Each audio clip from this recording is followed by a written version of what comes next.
পাবেন না। কেন?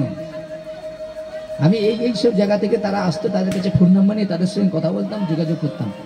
শুধু তার একটা রাগ ছিল, আমি তাদেরকে বাড়িতে নিয়ে যাওয়ার জন্য প্রচুর চেষ্টা করছিলাম, পায়ে হাতে করে নাই। সেই জন্য আমি নিজেকে মনে মনে চিন্তা করি, ওনার মধ্যে যে ভগবান আছে, আমার মধ্যে সেই ভগবান আছে। উনি যদি চেষ্টা করে এখানে আসতে পারে, আমি কেন আসতে পারবো না? এই করতে যেখানে চলে আসছে, নাহলে অন্য কিছু না। কি বলছি, বুঝতে পেরেছেন?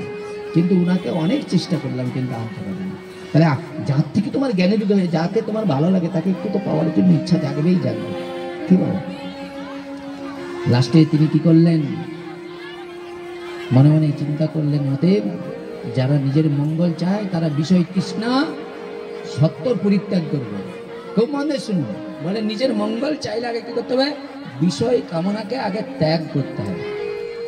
কিছু দরকার নেই ভাই, ভিতরে নিজের, আমার ভিতরে যে 6 জন ডাকাত আছে না, হ্যাঁ, সেই 6 জন ডাকাত আমাকে কি করেছে? ভুল পথে টেনে নিয়ে যাচ্ছে। বাইরের কি বলবো, শত্রু তো আমার ভিতরে রয়েছে। সেটা কি কামনারূপ শত্রু, যে বারবার আমাকে তাড়ন করছে, বিষয় বৈভব আকাঙ্ক্ষার উপরে তাড়ন করেছে। সে 6 জন ডাকাতকে কিভাবে আমি আমার জীবন থেকে বিষয় তৃষ্ণাকে আমি পরিত্যাগ করব? পুত্রীকে এই কথা বলে কি করলেন? যযাতি কনিষ্ঠ পুত্র পুরীকে কি করলেন? যৌবন ফিরিয়ে দিলেন।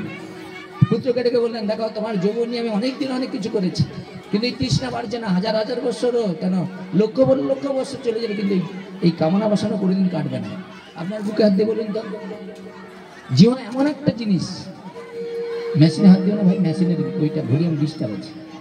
তো বলছে কি, এই যে জীবন এমন একটা জিনিস, থেকে তুমি যত দিবে এই নরকে সবসময় চলে যাবে, কিন্তু এখান থেকে আপনার আকাঙ্ক্ষা কাটবে না। দিনকে দিন জীব আরো বাড়বে, চাহিদা